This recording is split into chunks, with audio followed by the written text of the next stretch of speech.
While Lord Krishna was busy meeting various kinds of visitors, and while they were engaged in offering prayers to the Lord, the female members of the Kuru dynasty and the Yadu dynasty took the opportunity of meeting with one another and engaging in talk of Lord Krishna's transcendental pastimes.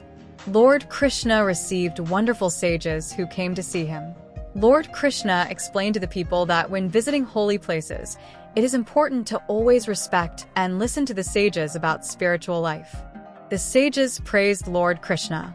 The sages said that Lord Krishna is the Supreme Personality of Godhead and is the soul of everyone, the original cause of all creation.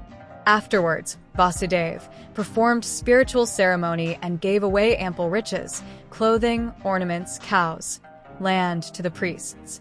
Later, most of the kings, queens, relatives, and visitors departed. After this, Lord Krishna and Lord Balrama, along with King Ugrasena, satisfied the inhabitants of Vrindavana by profusely offering all kinds of gifts in order to worship them and please them. Out of their great feelings of friendship, the inhabitants of Vrindavana remained there for a considerable time along with the members of the Yadu dynasty. Vasudeva felt so satisfied that there was no limit to his happiness. All the members of his family were with him, and in their presence he caught hold of the hands of Nanda Maharaja and expressed his gratitude. Vasudeva spoke to Nanda Maharaja about how grateful he has been to him for taking Lord Krishna during the time Kamsa was executing babies. He was influenced by a great feeling for the friendship of Nanda Maharaja and the beneficial activities executed by King Nanda on his behalf. As such, his eyes filled with tears, and he began to cry. Desiring to please his friend Vasudeva and being affectionately bound with love for Lord Krishna and Balrama, Nanda Maharaja and the rest of the Vrindavan residents passed 3 months in their association. At the end of this time, all the members of the Yadu dynasty tried to please the inhabitants of Vrindavana to their heart's content. The members of the Yadu dynasty tried to satisfy Nanda Maharaja and his associates by offering them clothing, ornaments, and many other valuable articles, and they all became fully satisfied. Vasudeva, Ugrasena, Lord Krishna, Lord Balrama, Adhava, and all other members of the Yadu dynasty presented their individual gifts to Nanda Maharaja and his associates. After Nanda Maharaja received these farewell presentations, he, along with his associates, started for Vrajabhumi, Vrindavana. The minds of the inhabitants of Vrindavana remained, however, with Krishna and Balrama. When the members of the Vrsini family saw all their friends and visitors departing, they observed that the rainy season was approaching, and thus they decided to return to Dwaraka. They were fully satisfied, for they regarded Krishna as everything.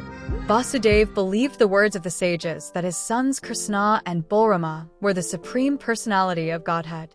With firm faith in his sons, he addressed them thus. My dear Krishna, you are the Saksidananda Vigraha Supreme Personality of Godhead. And my dear Balrama, you are Sankarsana, the master of all mystic powers. I have now understood that you are eternal. Both of you are transcendental to this material manifestation and to its cause. You are the original controller of all. You are its creator. The wonderful varieties of this material world are also created by you. You have entered as the supersoul into each living entity, and even into the atom. You are the maintainer of everything. The vast expanse of outer space rests in yourself. The vibration of the sky, its thunder, the supreme sound Omkara. My dear Supreme Personality of Godhead, for a long time I have simply considered this body to be myself. And although you are the Supreme Personality of Godhead, I considered you to be my son.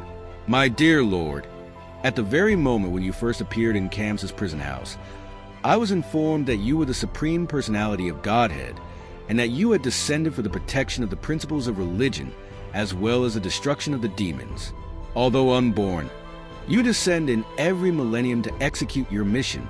When Vasudeva was addressing his divine sons in that way, Lord Krishna and Balrama were smiling. Because they are very affectionate to their devotees, they accepted all the appreciation of Vasudeva with a kindly, smiling attitude. Krishna then began to confirm all Vasudeva's statements as follows.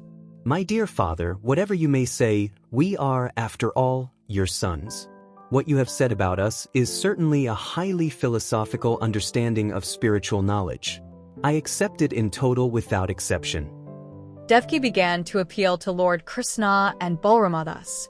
My dear Balrama, your very name suggests that you give all pleasure and all strength to everyone. Your unlimited potency is beyond the reach of our minds and words. And my dear Krishna, you are the master of all mystic yogis. I also know that you are the master of the Prajapatis like Brahma and his assistants, and you are the original personality of Godhead, Narayana. I also know for certain that you have descended to annihilate all kinds of miscreants who have been misled in the course of time. They have lost control of their minds and senses, fallen from the quality of goodness, and have deliberately neglected the direction of the revealed scriptures by living a life of extravagancy and impudency. You have descended on the earth to minimize the burden of the world by killing such miscreant rulers. My dear Krishna, I know that Mahavishnu, who is lying in the causal ocean of the cosmic manifestation and who is the source of this whole creation, is simply an expansion of your plenary portion. Creation, maintenance, and annihilation of this cosmic manifestation are being effected only by your plenary portion. I am therefore taking shelter of you without any reservation. I have heard that when you wanted to reward your teacher Sandipani Muni, and he asked you to bring back his dead son, you and Balrama immediately brought him from the custody of Yamaraja, although he had been dead for a very long time. By this act I understand you to be the supreme master of all mystic yogis.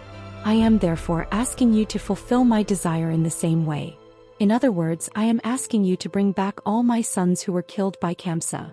Upon your bringing them back, my heart will be content, and it will be a great pleasure for me just to see them once. Lord Balrama and Krishna immediately called for the assistance of Yogamaya and started for the lower planetary system known as Satala.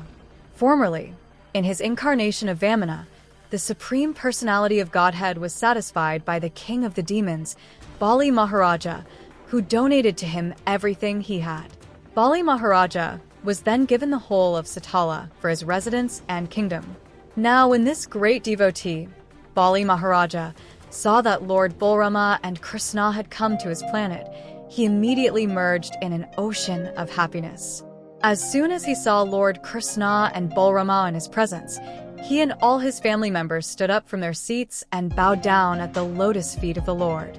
Bali Maharaja offered Lord Krishna and Balrama the best seat he had in his possession, and when both lords were seated comfortably, he began to wash their lotus feet.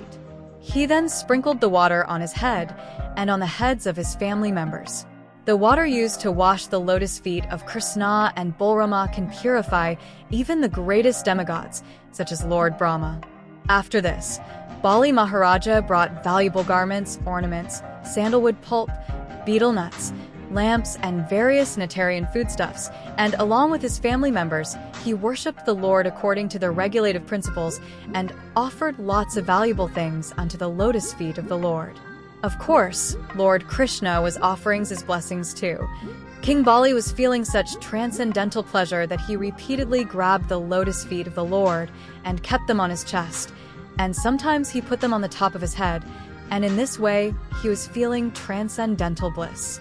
Tears of love and affection began to flow down from his eyes, and all his hairs stood on end.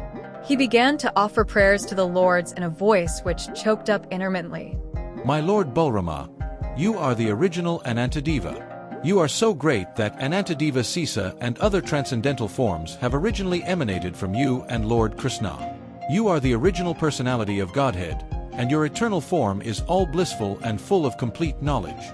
You are the creator of the whole world. You are the original initiator and propounder of the systems of Jnana Yoga and Bhakti Yoga. You are the Supreme Brahman, the original personality of Godhead. I therefore with all respect offer my obeisances unto both of you. My dear lords, it is very difficult for the living entities to get to see you, yet when you are merciful upon your devotees it becomes easy for them to see you. As such, only out of your causeless mercy have you agreed to come here and be visible to us, who are generally influenced by the qualities of ignorance and passion. My dear Lord, we belong to the Daitya or demon category. The demons or demonic persons, the Gandharvas, the Siddhas, the Vidyadharas, the Karanas, the Yaksas, the Rakshasas, the Pisakas, the ghosts and the hobgoblins are incapable, by nature, of worshipping you or becoming your devotees. Instead of becoming your devotees, they simply become impediments on the path of devotion. But, opposed to them, you are the Supreme Personality of Godhead, representing all the Vedas and situated in the mode of uncontaminated goodness. Your position is always transcendental. For this reason, some of us, although born of the modes of passion and ignorance, have taken shelter of your lotus feet and become devotees. Some of us are actually pure devotees, and some of us have taken shelter of your lotus feet, desiring to gain something from devotion. By your causeless mercy, only we demons in direct contact with your personality. This contact is not possible even for the great demigods. No one knows how you act through your Yogamaya potency. Even demigods cannot calculate the expanse of the activities of your internal potency, so how is it possible for us to know it? I therefore place my humble prayers before you. Please be kind to me, who am fully surrendered unto you, and favor me with your causeless mercy so that I may simply remember your lotus feet birth after birth. My only ambition is that I may depend simply upon your lotus feet. I also desire that if I have to associate with anyone, they may be only your pure devotees and no one else, because your pure devotees are always well-wishers of all living entities. My dear Lord, you are the Supreme Master and Director of the whole world. Please, therefore, engage me in your service and let me thus become freed from all material contaminations. You can purify me in that way because if someone engages himself in the loving service of your Lordship, he immediately becomes free from all kinds of regulative principles enjoined in the Vedas. After Lord Krishna heard the prayers of Bali Maharaja, he spoke as follows. My dear king of the demons, in the millennium of the Svayambhuva Manu, the Prajapati known as Marisai begot 6 sons, all demigods. They were condemned to take birth as the sons of the demon Hiranyakasipu. These sons of Hiranyakasipu were thereafter put in the womb of Mother Devaki, and as soon as they took their birth, Kamsa killed them one after another. My dear king of the demons, Mother Devaki is very anxious to see these 6 dead sons again, and she is very much aggrieved on account of their early death at the hand of Kamsa. I know that all of them are living with you. I have decided to take them with me in order to pacify my mother Devaki. After seeing my mother, all these 6 conditioned souls will be liberated, and thus in great pleasure they will be transferred to their original planet. The names of these 6 conditioned souls are as follows: Smara, Ajita, Parisvanga, Patanga, Ksudrabert, and Gurney. They will be again reinstated in their former position as demigods.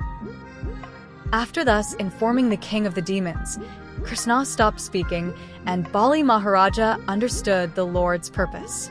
He worshipped him sufficiently, and thereafter Lord Krishna and Lord Balrama took away the 6 conditioned souls and returned to the city of Dwaraka, where he presented them as little babies before his mother, Devaki. Mother Devaki became overwhelmed with joy and was so ecstatic in motherly feeling, she fed the babies with great satisfaction. She began to take them on her lap again and again, smelling their heads and thinking, Lord Krishna has gotten my lost children back. The 6 children who were killed by Kamsa are back. Thank you, Lord Krishna. Because Lord Krishna, these babies immediately became self-realized grown-up persons. The babies therefore began to offer their obeisances unto Lord Krishna, Balrama, their father Vasudeva, and mother Devaki. After this, they were immediately transferred to their respective heavenly planets. After they departed, Devaki became stunned with wonder that her dead children had come back and had again been transferred to their respective planets. She could adjust the events only by thinking of Lord Krishna's pastimes, in which, because Lord Krishna's potencies are all inconceivable, anything wonderful can be performed. Anyone who hears and describes these stories becomes Krishna conscious and eligible for going back home, back to Godhead. Please stay tuned for the continuation of Lord Krishna stories coming up. In the meantime, for more details, please read the Krishna Book by Srila Prabhupada. Please don't forget to subscribe. Lord Krishna and Radharani bless you. Thank you. Hare Krishna.